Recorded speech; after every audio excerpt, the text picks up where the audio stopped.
Good morning बच्चों। जैसा कि हमने अभी पिछले वाले वीडियो में आपको जो है रविंद्रनाथ टैगोर जी के अनुसार शिक्षा के उद्देश्य के बारे में बता रहे हैं। काफ़ी मतलब लंबा उन्होंने शिक्षा के उद्देश्य के बारे में अपनी व्याख्यान को दिया है। बालकों के सर्वांगीण विकास के साथ साथ उन्हें कई ऐसे उद्देश्यों के बारे में बताया कि शिक्षा का जो मुख्य कार्य है बालकों में कहाँ तक सहायक हो सकता है, इसके बारे में उन्होंने अपने विचारों के माध्यम से व्यक्त किया है। और मैं उसी उद्देश्य के बारे में आपसे बात कर रही हूँ। जैसे कि पहले हमने बता चुका है, पहली वाली वीडियो में हमने बताया कि बालक का सर्वांगीण विकास, बंधनों की स्वतंत्रता, और जो है तीसरा उन्होंने बताया कि बालक का शारीरिक विकास होना चाहिए। अभी मैंने चौथा बताया कि बालकों में जो है बालकों का वातावरण से समन्वय होना चाहिए, और फिर बताया कि बालक में आध्यात्मिक विकास होना चाहिए, और छठवां हमने बताया था कि मानसिक विकास में सहायक, मतलब शिक्षा का जो मुख्य उद्देश्य होता है या मुख्य कार्य जो होता है वो बालकों में जो है सहायता प्रदान करती है। इस प्रकार से शिक्षा का यह कार्य प्रणाली चलता रहता है। अब आता है सातवां के बारे में हम बात करेंगे। सातवां है बालक का संवेगात्मक विकास। सातवां क्या है? सातवां है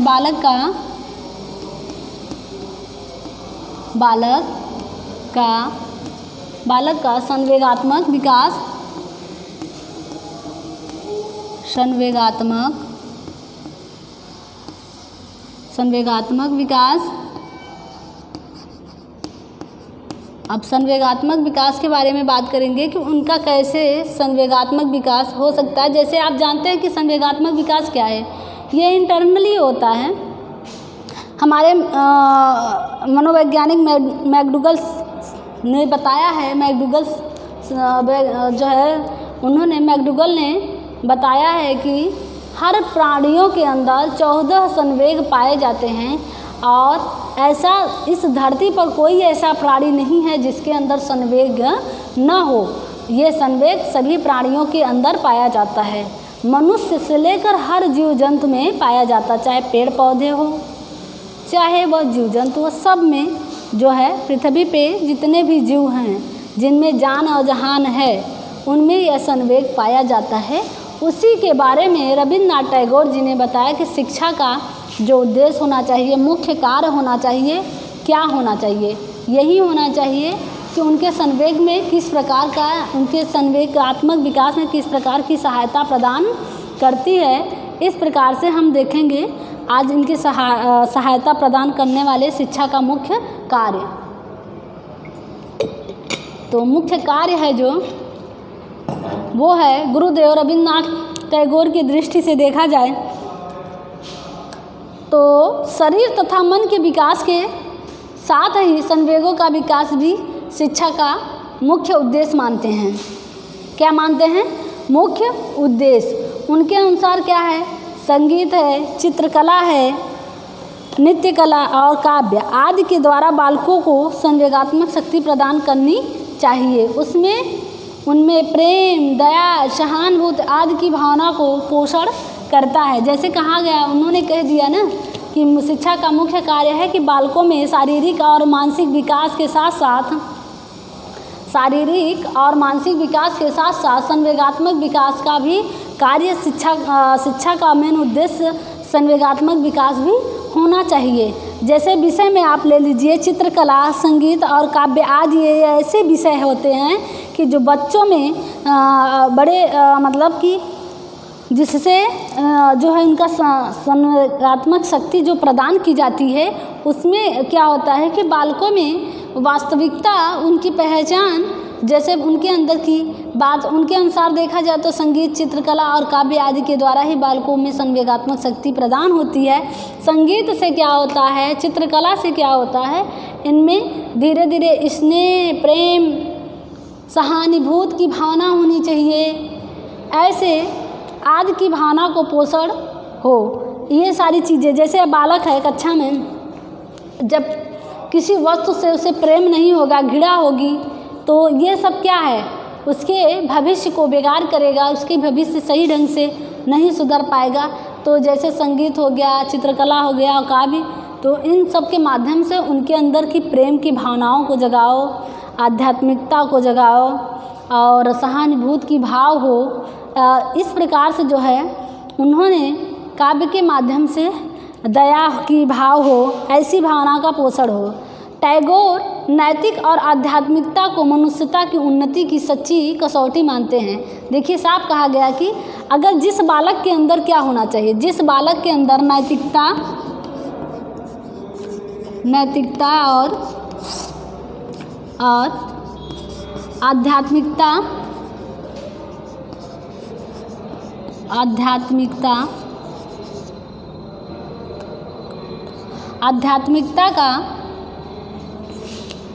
का विकास होता है, वही जो है जीवन की सच्ची का मतलब कहने का मनुष्य की उन्नति की सच्ची कसौटी मानते। वही मनुष्य उन्नति की ओर जाता है जिसके अंदर ये दो चीज़ें होती हैं, नैतिकता और आध्यात्मिकता।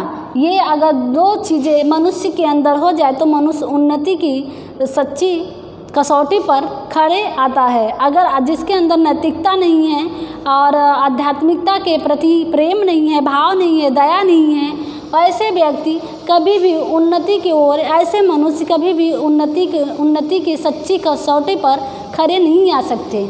इसलिए स्वामी विवेकानंद जी याद आ जाते हैं। काफ़ी अच्छे विचारक थे, लेकिन इनका और उनका विचार मिलता जुलता है।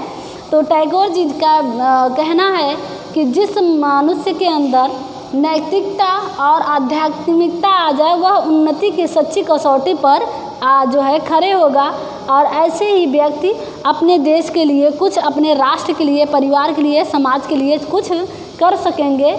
और जिन मनुष्यों के अंदर नैतिकता और आध्यात्मिकता नहीं पाई जाती है, ऐसे व्यक्ति जीवन में कुछ भी नहीं कर सकते। उनके लिए हर समय समस्या दिखाई पड़ती है। शरीर और मन के साथ आत्मा का विकास करना, विश्व में सत्यम शिवम सुंदरम जैसे शाश्वत और चिंतन मूल्यों की साधना करना ही शिक्षा का सच्चा उद्देश्य है। देखिए कहा जा रहा है कि सत्यम मतलब सत्य के, शिवम मतलब शिव के, और सुंदरम मतलब सौंदर्य। जो सच्चा ज्ञान प्राप्त करना चाहता है मनुष्य, अगर वह व्यक्ति विश्व में आत्मा का विकास करना चाहता है तो वह सत्यम शिवम सुंदरम की शाश्वत को अपने आत्माओं के साथ विकसित करे। और ऐसे ही व्यक्ति अपने मूल्यों के साधनों को जो है शिक्षा का मुख्य उद्देश्य करते हैं, कि मतलब उनका जो शाश्वत और चिंतन मूल्यों की साधना करना ही शिक्षा का मुख्य उद्देश्य है। इस प्रकार से जो है टैगोर जी ने कहा कि अंग्रेजी द्वारा प्रारंभ की गई शिक्षा से हम उनकी संस्कृति का अंधा अनुकरण कर रहे हैं। साफ है। इस विचारधारा से 19वीं और 20वीं शताब्दी में टैगोर जी ने थे, तो उस समय अंग्रेजी शिक्षा भी चल रहा था। कहने का तात्पर्य उनके विचारधारा में ये था कि जो मैं अंग्रेजी शिक्षा का प्रारंभ किए हैं, अंग्रेजी शिक्षा ले रहे हैं, वो अंधा अनुकरण कर रहे हैं, उसका कोई मतलब नहीं है अपने जीवन में। प्राच्य मतलब संस्कृत के भाषा को समझाइए, अपनी संस्कृति, अपना दर्शन तथा अपने जीवन मूल्यों को आत्मसात करने का प्रयास किया जाना चाहिए। बालकों में ये चीज़ें होना चाहिए। साथ साथ अपनी संस्कृति, अपनी सभ्यता और अपना दर्शन, अपने जीवन के मूल्यों को आत्मसात करने का प्रयास बालकों में कराना चाहिए। इस प्रकार यह शिक्षा का मुख्य उद्देश्य है। अंग्रेजी का कोई मतलब नहीं है।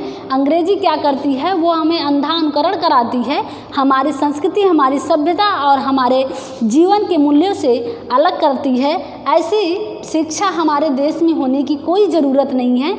अगर हमें शिक्षा देनी है तो हमारी संस्कृति क्या है, हमारा सभ्यता क्या है, और जो है दर्शन क्या है, जीवन के मूल्यों को आत्मसात करना, ये हमारे यहाँ की परंपरा है। और ऐसी ही शिक्षा बालकों में होनी चाहिए, तभी हमारे राष्ट्र का जो है विकास हो सकता है, तभी हम राष्ट्र के बारे में सोच सकते हैं। नहीं तो अगर देखा जाए ऐसे नहीं होंगे तो बालकों में राष्ट्र के प्रति कोई प्रेम, कोई भाव नहीं, कोई दया नहीं होगा। देश के लिए प्रेम जो है समाज के लिए, परिवार के लिए। इसलिए अपनी संस्कृति, अपना दर्शन और अपने जीवन के मूल्यों को आत्मसात करना छात्रों के लिए बहुत ही ज़रूरी है। आगे भी उन्होंने जैसे कि पाश्चात्य शिक्षा का बड़ा अवहेलना किया, बड़ी बुराई किया है, जो इस प्रकार से उन्होंने अपने शब्दों में बताया है। आगे कहते हैं कि पाश्चात्य देशों ने विज्ञान में अद्भुत तरक्की की है और उस ज्ञान को हमें भी आत्मसात करना चाहिए। देखिए, पाश्चात्य को अंग्रेजी का विरोध कर रहे हैं एक तरफ, और दूसरी तरफ कर रहे हैं विज्ञान में उन्होंने बड़ा तरक्की किया है, इसका आत्मसात बच्चों को या बालकों को कराना चाहिए। यह ज़रूरी है, शिक्षा का कार्य है। या शिक्षा का बालकों में जो उद्देश्य होना चाहिए वो विज्ञान, जैसे विज्ञान क्या है, बड़ी तरक्की करती है, तो पाश्चात्य देशों ने विज्ञान पे बड़ी तरक्की की है और उसे हमें बच्चों को, बालकों को आत्मसात कराना चाहिए। इस प्रकार की विचारधाराओं में उन्होंने शिक्षा के मुख्य उद्देश्य को जो है अपने विचारों के माध्यम से व्यक्त किया। आगे भी उन्होंने, परंतु उन्हें ग्रहण करते समय अपनी भारतीयता को कभी नहीं भूलना चाहिए। हमारे पास हमारी संस्कृति और शाश्वत मूल्यों की एक अमूल्य धरोहर है और इस धरोहर के द्वारा हम विश्व का मार्गदर्शन कर सकते हैं। शिक्षा के द्वारा इस प्रकार का आत्मविश्वास पैदा किया जाना चाहिए। मतलब कहने का तात्पर्य यह है कि जैसे उन्होंने कहा कि परंतु ग्रहण करते समय जब विज्ञान के बारे में शिक्षा लेते समय, ग्रहण करते समय यह नहीं होना चाहिए कि हम अपने भारतीयता को भूल जाएं कि हम एक भारतीय हैं, एक भारतीय नारी हैं। हम अपनी संस्कृति को याद रखें और कभी भी नहीं भूलें, और हमारे पास हमारी जो संस्कृति और शाश्वत मूल्यों की जो है एक अमूल्य धरोहर है, उस धरोहर के द्वारा हम क्या कर सकते हैं, विश्व का मार्गदर्शन कर सकते हैं। इस प्रकार से स्वामी विवेकानंद जी ने कहा, ऐसी विचारधाराओं को उन्होंने व्यक्त किया और कहा कि शिक्षा के द्वारा इस प्रकार का जो है आत्मविश्वास पैदा किया जाना चाहिए बालकों में। हम भले ही विज्ञान की शिक्षा दे रहे हैं, भले ही हमें विज्ञान की शिक्षा देना हो, लेकिन नहीं, ऐसी शिक्षा हमें देनी चाहिए जिसमें बालकों को विश्व का मार्गदर्शन करने की क्षमता को हम विकसित कर सके। इस प्रकार से शिक्षा का यह मुख्य उद्देश्य होना चाहिए। आगे उन्होंने दूसरा, मतलब जैसे ये 7वां है, 8वां उद्देश्य उन्होंने बताया है। 8वें उद्देश्य के बारे में हम आपको बताने जा रहे हैं। 8वां उद्देश्य हमारा जो है बालक का सामाजिक विकास देखेंगे कि किस प्रकार होना चाहिए। बालक का दूसरा है, 8वां हमारा है बालक का सामाजिक विकास।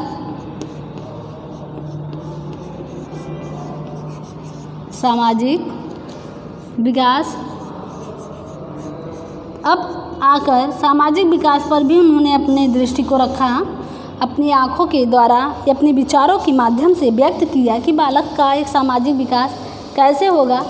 तो गुरुदेव शिक्षा के माध्यम से बालक का व्यक्तिक विकास करने के साथ साथ उसका सामाजिक विकास भी करना चाहते थे। कहने का मतलब व्यक्तित्व होता है कि व्यक्तित्व क्या है। समाज में रहने वाले सभी प्राणियों की विचारधारा अलग अलग होते हैं, सभी के जो है मानसिक और शारीरिक विकास अलग अलग ढंग से होता है, कोई एक जैसा नहीं होता है। इसके साथ साथ उन्होंने कहा कि सामाजिक विकास के बारे में भी उन्होंने अपनी विचारधारा को व्यक्त किया है। तो सामाजिक विकास क्या है? सामाजिक विकास शिक्षा का एक महत्वपूर्ण उद्देश्य है। समाज और अलग व्यक्ति का कोई अस्तित्व नहीं है। आप कह रहे हैं कि जो समाज से अलग व्यक्ति हो, जिसे समाज से कोई मतलब नहीं है, सिर्फ खुद से मतलब है, ऐसे व्यक्ति का जो है समाज में कोई अस्तित्व नहीं है, कोई जगह नहीं है। ऐसे व्यक्ति समाज से अलग है, परे है, तो उनमें सामाजिकता का कोई पहचान नहीं है, तो वो व्यक्ति जो है विकसित या समाज में विकास करने की दायरे में नहीं है। तो इसलिए मुख्य उद्देश्य होना चाहिए सामाजिक विकास। अतः शिक्षा ऐसी होनी चाहिए जो व्यक्ति और समाज के बीच सामंजस्य स्थापित कर सके। कहने का मतलब शिक्षा का कार्य होना चाहिए, शिक्षा का मुख्य उद्देश्य होना चाहिए, और उद्देश्य ऐसा होना चाहिए कि जो समाज और व्यक्ति के बीच का संबंध के बीच में सामंजस्य स्थापित कर सके, मतलब एक दूसरे के बीच के संबंधों के में समायोजन कर सके। इस प्रकार में से शिक्षा का यह कार्य है कि बच्चों में ऐसी विचारधारा, ऐसे विकास को लेकर जो है रविन्द्रनाथ टैगोर जी ने कहा कि दोनों में सामंजस्य होना चाहिए, समझौता होना चाहिए, समाज में रहने वाले व्यक्तियों के साथ समायोजन होना चाहिए। इस प्रकार शिक्षा का कार्य होना चाहिए। एक और टैगोर प्रकृति और स्वतंत्र वातावरण में बालक को शिक्षा प्रदान करना चाहते हैं, तो दूसरी ओर सामाजिक गुणों के विकास भी शिक्षा के उद्देश्य मानते हैं। वहाँ पे देखिए, पिछले वाले वीडियो में हमने बताया है कि वह प्रकृति के गोद में ही बच्चों को देखना चाहते हैं, न कि किसी भवन या निर्माण या परिवार के बीच में। उसी प्रकार आप देखिए, एक तरफ एक स्वतंत्र वातावरण के बारे में, मतलब स्वतंत्र वातावरण में बालक के भविष्य को या बालक को शिक्षा प्रदान करना चाहते हैं, और दूसरी ओर क्या कर रहे हैं कि सामाजिक गुणों को भी शिक्षा का मुख्य उद्देश्य मान रहे हैं कि ये भी होना बालकों के अंदर बहुत ज़रूरी है। इस प्रकार से जो है उनके अनुसार शिक्षा बालकों का सामाजिक विकास करने में असमर्थ है। जो है अगर उनके अनुसार जो शिक्षा बालकों का सामाजिक विकास करने में असमर्थ है, वह वास्तविक शिक्षा नहीं है। कहने का मतलब क्या है कि उनके कहने का मतलब सत्य है कि शिक्षा नहीं है, वास्तविक शिक्षा बालकों में नहीं है। जो बालकों में सामाजिक गुणों को विकसित ना कर पाए, सामाजिक भावनाओं को विकसित ना कर पाए, सामाजिकता उनके अंदर ना हो, वो शिक्षा क्या है? ऐसे स्कूल या ऐसी शिक्षा जो असमर्थ हैं, उनकी वास्तविकता को विकसित करने में असमर्थ हैं, तो ऐसी शिक्षा को समाज में क्या ज़रूरत है जो बालकों में सामाजिक गुणों को विकसित ना कर पाए। लेकिन अगर सामाजिक गुणों को विकसित करना है तो शिक्षा के वास्तविक जो है शिक्षा का मुख्य या वास्तविक कार्य यही है कि बालकों में सामाजिक गुणों का भी विकास होना चाहिए। अगर नहीं ऐसा होता है तो शिक्षा असमर्थ है, तो शिक्षा का कोई मेन उद्देश्य, शिक्षा बेकार है।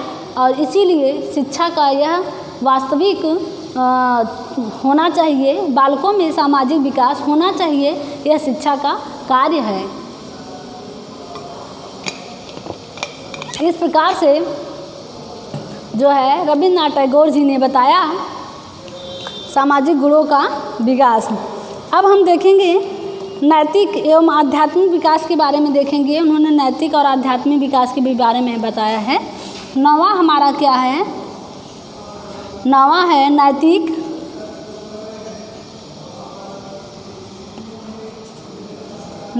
और आध्यात्मिक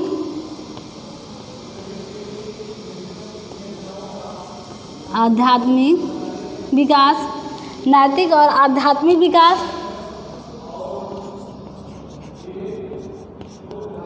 नैतिक और आध्यात्मिक विकास।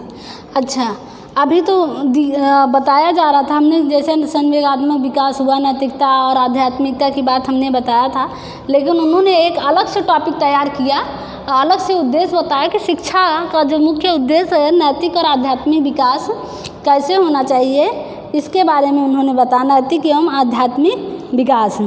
तो गुरुदेव आध्यात्मवादी तथा नैतिकवादी थे। अगर देखा जाए तो रविन्द्रनाथ टैगोर जी कैसे थे? नैतिकता के साथ साथ आध्यात्मिकता का भी ज्ञान उनके पास था, और आध्यात्मिकता मानते थे लोग उनको कि इनको आध्यात्मिक ज्ञान बहुत है। आध्यात्मिक ज्ञान जैसे हमने बताया ना कि चित्रकला हो गया, संगीत हो गया, नृत्य कला हो गया, काव्य आदि में काफ़ी जो है इनको ज्ञान था, और उस प्रकार से इनको माना जाता था। आध्यात्म में उनकी गहरी आस्था थी। किसमें? आध्यात्म में उनकी क्या थी? गहरी आस्था थी। मतलब आध्यात्म को लेकर वो अपने भारतवर्ष में, जैसे भारतीय थे तो भारत के होने के नाते अपनी संस्कृति, अपनी सभ्यता को बड़े प्रेम भाव से उसमें आस्था रखते थे और लोगों की भावनाओं में या लोगों की हृदय में ऐसी बातें वो जो है पनपने के लिए शिक्षा प्रदान करते थे जो है रविन्द्रनाथ टैगोर जी। इसीलिए टैगोर ने शिक्षा के उद्देश्य नैतिक और आध्यात्मिक विकास माना है।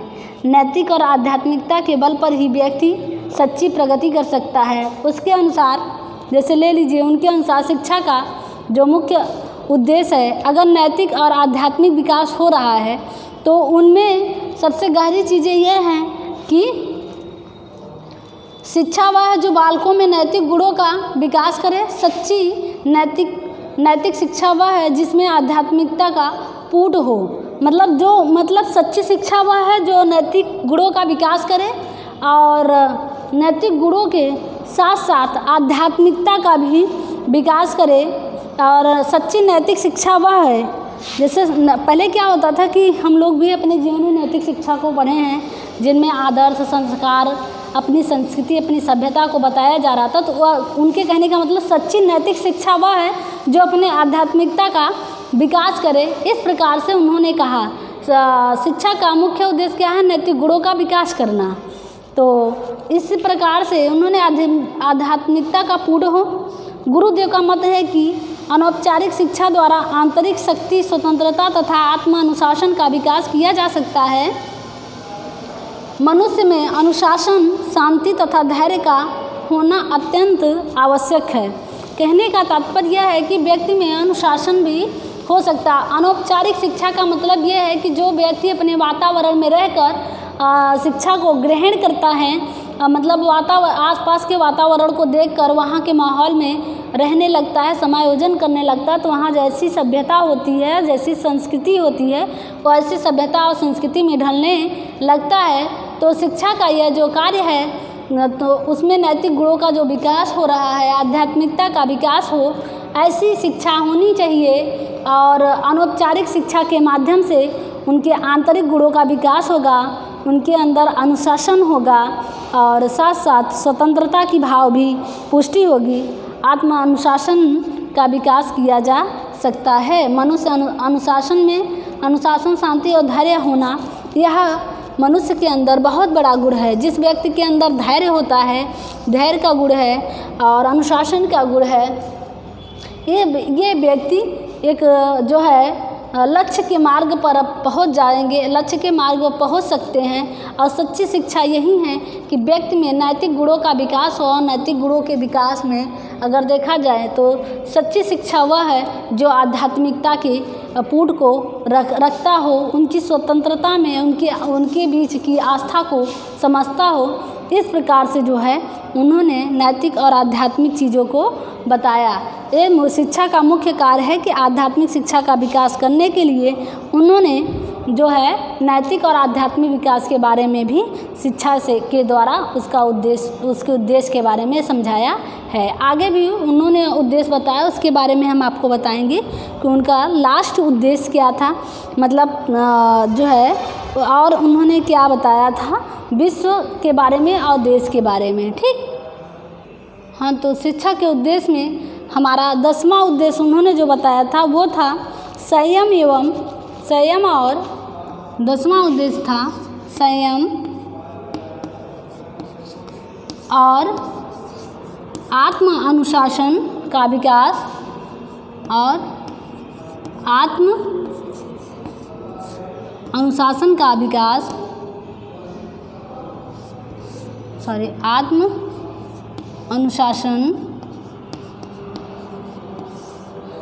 अनुशासन का विकास। इसके बारे में देखा जाए तो जिसके अंदर धैर्य है, आत्म अनुशासन मतलब आत्मसात करना, मतलब किसी के देखकर उसके व्यवहार में ढल जाना, अनुशासन कहलाता। देखो, अनुशासन एक होता है जो नियम के अंतर्गत चलता है और शासन जो होता है वो दबावपूर्ण होता है, उसमें कोई नियम नहीं होता है, वो दूसरे व्यक्ति द्वारा लगाए गए एक दबावपूर्ण प्रभाव होता है लोगों पर। बाकी अनुशासन जो होता है यह नियमों के अंतर्गत चलने वाली होती है। तो इसके बारे में उन्होंने बताया संयम और नियम। संयम और आत्म अनुशासन के विकास बालकों में शिक्षा का यह मुख्य उद्देश्य होता है। शिक्षा का यह मुख्य कार्य होता है कि बालकों में संयम और नियम बनाए रखने के लिए जो है शिक्षा ऐसी होनी चाहिए जो बच्चों में धैर्यता और आत्म अनुशासन का विकास कर सके। इस प्रकार से उन्होंने शिक्षा के बारे में बताया है। तो आगे है, रविन्द्रनाथ टैगोर भारतीय परंपराओं, मान्यताओं एवं मूल्यों के प्रबल समर्थक थे। उन्होंने शिक्षा में आत्म संयम को विशेष महत्व दिया और आत्म अनुशासन को आवश्यक माना है। कहने का मतलब ये है कि रविन्द्रनाथ टैगोर जी जो हमारी भारतीय परंपरा थी, भारतीय परंपरा मान्यताएं तथा मूल्यों को उन्होंने विशेष मतलब उसके मूल्यों के प्रबल समर्थक थे और उन्होंने शिक्षा में आत्म संयम को विशेष महत्व दिया है और आत्म अनुशासन को आवश्यक माना है।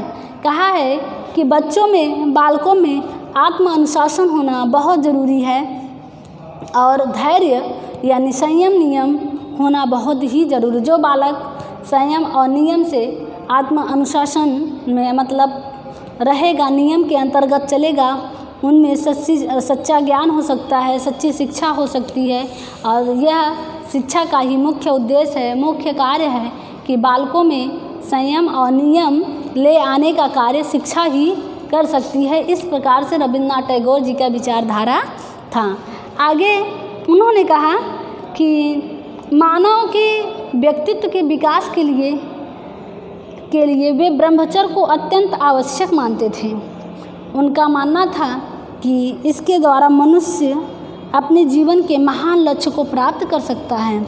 देखिए, गुरुदेव रविन्द्रनाथ टैगोर जी के कहने का मतलब यह है कि जो व्यक्ति अपने जीवन में ब्रह्मचर्य का पालन करता है वही व्यक्ति अपने लक्ष्य को जीवन में प्राप्त कर सकता है।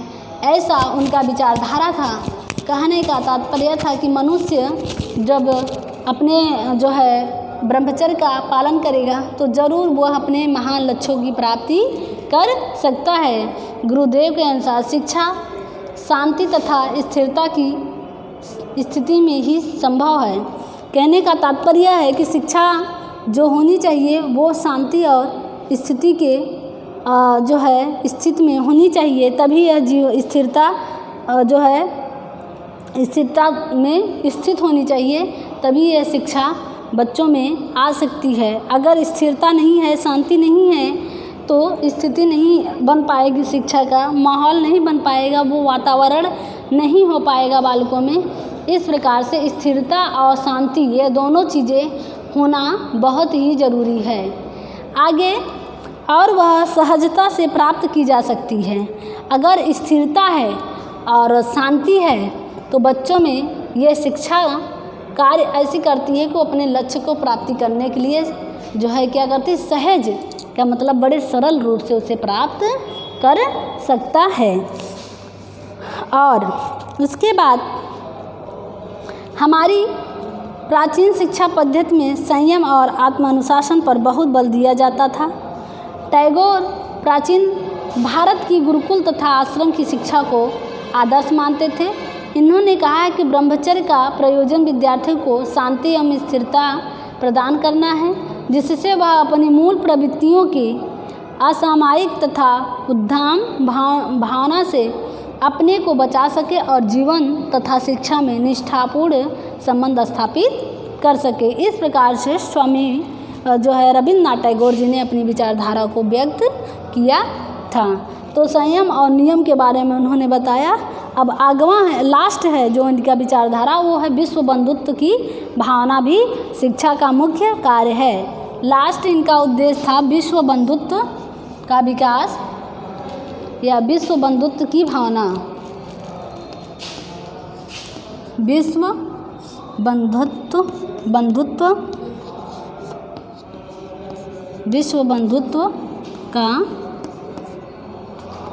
का भावना, ये लास्ट उद्देश्य है। इसमें उन्होंने गुरुदेव संसार के सभी प्राणियों को एक ही परम पिता की संतान मानते थे, अतः देश काल और परिस्थिति के कारण उनमें संघर्ष नहीं होना चाहिए। इसलिए उन्होंने संकीर्ण राष्ट्रीयता के स्थान पर विश्व बंधुत्व की भावना का पोषण किया और शिक्षा के द्वारा उनका विकास करना शिक्षा का मुख्य उद्देश्य मानते थे। जैसे गुरुदेव गोविंद, उनके विश्व बंधुत्व का आधार आध्यात्मिकता तथा मानवता है। विश्व बंधुत्वता की जो भावना होनी चाहिए, क्या होनी चाहिए? मनुष्यता और आध्यात्मिकता को मानते थे, जिसके अंदर आध्यात्मिकता है और मानवता का भाव है, वही व्यक्ति विश्व बंधुत्व के भाव को विकसित कर सकता है। ऐसा शिक्षा का मुख्य कार्य है। मनुष्य में एक दूसरे में आध्यात्मिक संबंध स्थापित करने की आंतरिक प्रेरणा होती है, जिससे संस्कृतियों का आदान प्रदान होता है और अंतरजातीय संबंध स्थापित होते हैं। इस प्रकार से संपूर्ण विश्व को एक सूत्र में बीचा गया है, एक सूत्र में बांधा गया है और कोई यहाँ अलग नहीं है। इस प्रकार से विश्व बंधुत्व की भावना को उन्होंने विकसित किया और साथ में बांधा जा सकता है। शिक्षा का कार्य है कि वह बालकों में इस प्रकार की विचारों को संस्कारित करे और उन्हें प्रेरित भी करे। तो गुरुदेव एक तपस्वी थे। अपने तपस्वी जीवन में उन्होंने पूर्व और पश्चिम के बीच एकता बनाए रखने का अद्भुत प्रयास किया। वे चाहते थे कि पूर्व में जो सबसे अच्छा है वह पश्चिम को दे और जो पश्चिम की अच्छी बातें को पूर्व ग्रहण करे। वे मानते थे कि जब तक पूर्व और पश्चिम की सभ्यताओं में संतुलित और विवेकपूर्ण समन्वय नहीं होगा, तब तक विश्व बंधुत्व का स्वप्न साकार नहीं होगा। विश्व भारती की स्थापना इसी दृष्टिकोण से की गई थी कि विश्व भारती के माध्यम से टैगोर ने पूर्व और पश्चिम की संस्कृतियों में समन्वय स्थापित करने का सफल प्रयास किया था। देखिए, साफ में उन्होंने कहा कि विश्व भारतीय जो विश्वविद्यालय स्थापित किया गया वो इसीलिए स्थापित किया गया कि पूर्व और पश्चिम की सब बातों को एक दूसरे के बीच के संबंध को स्थापित किया जाए और एक दूसरों में तालमेल बनाया जाए। जो वहाँ की बातें अच्छी हो यहाँ आए और यहाँ की बातें वहाँ जाएं। इस प्रकार से इसी उद्देश्य से उन्होंने विश्व भारती का जो है स्थापना किया था। आज इनका मुख्य उद्देश्य यही तक था और आज की वीडियो में इतना ही। अगले वीडियो में इनके हम योजनाओं के बारे में भी बात करेंगे। इन्होंने विश्व भारती शांति निकेतन के बारे में क्या वहाँ पर पाठ्यक्रम चलाया करते थे। इस प्रकार से आज के वीडियो को यहीं पे समाप्त करते हैं। अगले वीडियो में फिर हम आपसे मिलेंगे। ठीक।